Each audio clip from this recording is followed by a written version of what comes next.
Les krachs boursiers sont inévitables, que nous le voulions ou non.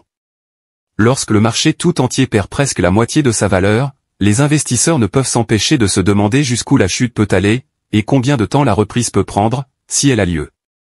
Ceux qui ont étudié les krachs passés ont une chance de réaliser des gains massifs, tandis que ceux qui n'ont pas d'expérience risquent de perdre une grande partie de leurs économies. Bien qu'il n'y ait pas de krachs identiques, l'histoire offre des enseignements précieux sur les futurs marchés baissiers et haussiers, ce qui vous permet de vous positionner judicieusement, alors que d'autres se laissent guider par leurs émotions, et commettent des erreurs coûteuses. Heureusement, ces leçons peuvent aider à minimiser les risques, et à augmenter les profits à tous les stades du marché. Voici quelques stratégies clés que les investisseurs peuvent utiliser pour réduire leurs pertes et maximiser leurs profits, lorsque les cycles de marché changent. Restez jusqu'à la fin pour découvrir comment les riches s'enrichissent encore plus pendant les krachs boursiers, et comment vous pouvez en faire autant.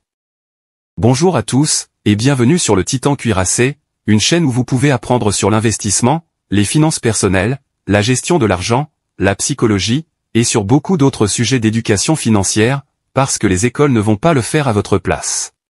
Si l'un de ces sujets vous intéresse, ou si vous voulez apprendre à mieux gérer votre argent, et à jouir d'une plus grande liberté financière, n'hésitez pas à vous abonner, à me laisser un like, et à activer la cloche des notifications pour être averti chaque fois que je publierai une nouvelle vidéo.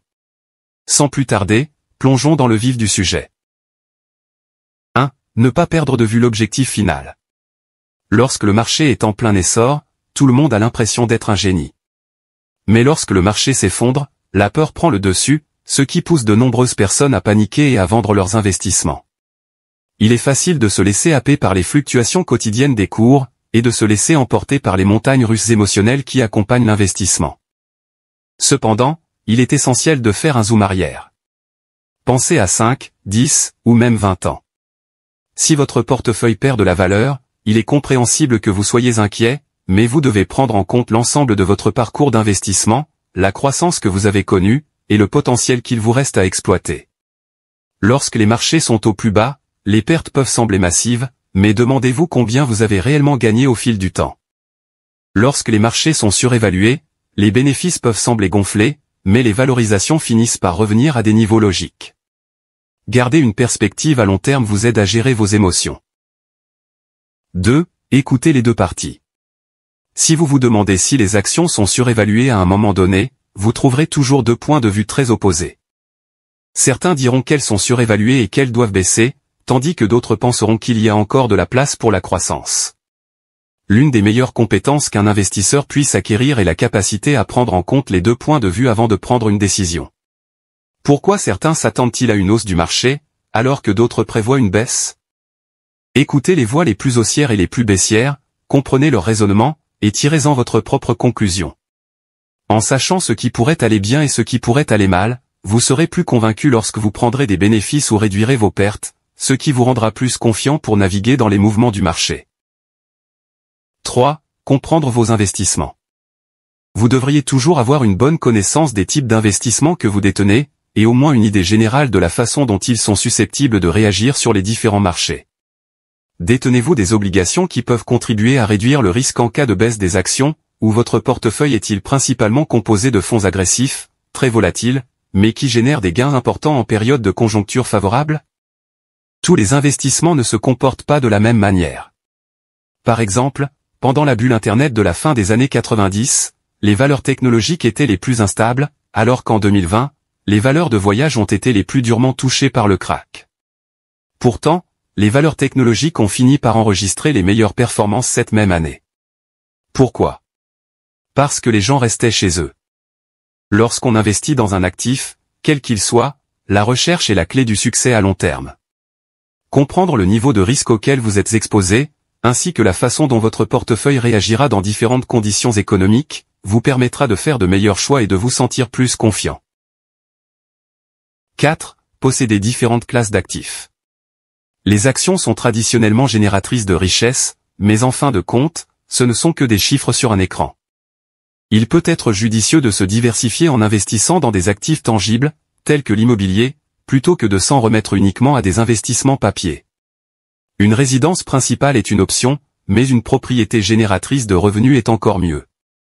Quoi qu'il arrive sur le marché boursier, les gens auront toujours besoin d'un endroit pour vivre, ce qui fait de l'immobilier locatif un investissement fiable.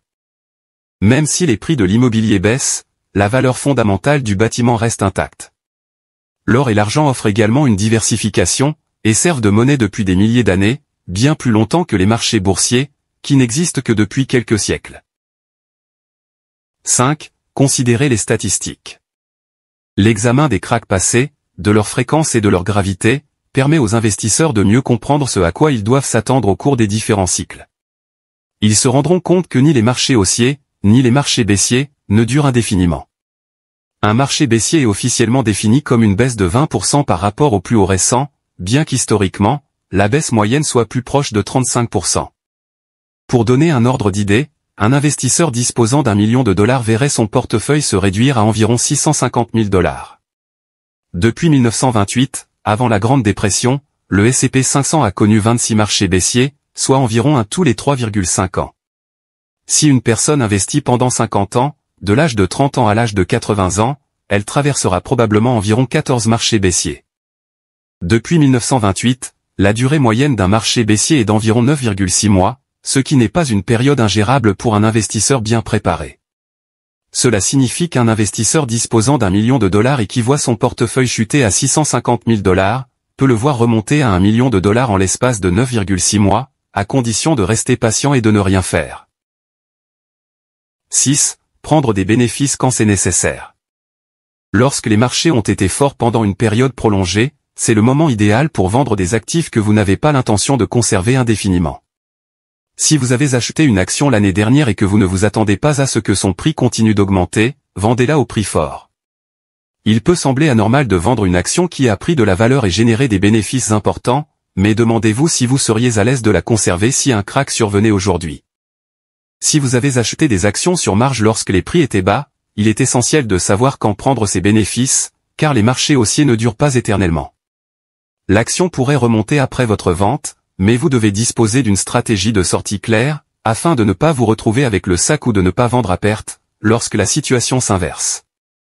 Il peut être judicieux de prendre des bénéfices dès maintenant, afin de se préparer à ce qui est inévitable en fin de compte. 7. Ne pas se surendetter. C'est l'un des principes les plus importants à respecter dans tous les aspects de la finance. En maîtrisant l'effet de levier, vous réduisez considérablement les risques dans toutes les conditions de marché. Conservez un solide fonds d'urgence, et évitez d'emprunter de l'argent pour investir dans des actions sur marge. Veillez à ce que vos dépenses restent inférieures à vos revenus mensuels, ce qui permet non seulement de réduire les risques financiers, mais aussi de diminuer le stress. Les biens immobiliers doivent générer des flux de trésorerie positifs, afin de maintenir un niveau d'endettement responsable. Lorsque les actions semblent surévaluées ou qu'un marché haussier dure depuis des années, de nombreux investisseurs conservent des liquidités sur leur compte de courtage, prêtes à être déployées en cas de baisse. Warren Buffett conserve actuellement une partie de son portefeuille en liquidité. Dave Ramsey a accusé un effet de levier excessif d'être à l'origine des millions qu'il a perdus lorsqu'il a commencé à s'enrichir dans la vingtaine, ce qui l'a amené à reconstruire sa fortune sans aucune dette. 8. Acheter au rabais. S'emparer d'actifs lorsque les prix sont bas est l'un des principaux moyens utilisés par les riches pour s'enrichir, et vous pouvez faire de même. Alors que les riches considèrent les krachs boursiers comme des opportunités, les pauvres paniquent souvent et vendent leurs actions à perte. Le marché haussier moyen dure environ 2,7 ans. À l'approche de la fin du cycle, les investisseurs avisés deviennent prudents, et conservent des liquidités supplémentaires. Lorsque le moment est venu, ils sont prêts à agir. Certains investisseurs ne se sentent pas à l'aise à l'idée d'investir de l'argent supplémentaire dans un marché en baisse, et c'est très bien ainsi. La méthode des achats périodiques par somme fixe reste une approche solide. Toutefois, en augmentant vos investissements lorsque les prix sont bas, vous pouvez accélérer la reprise et rendre votre portefeuille encore plus solide, lorsque le marché finira par atteindre de nouveaux sommets.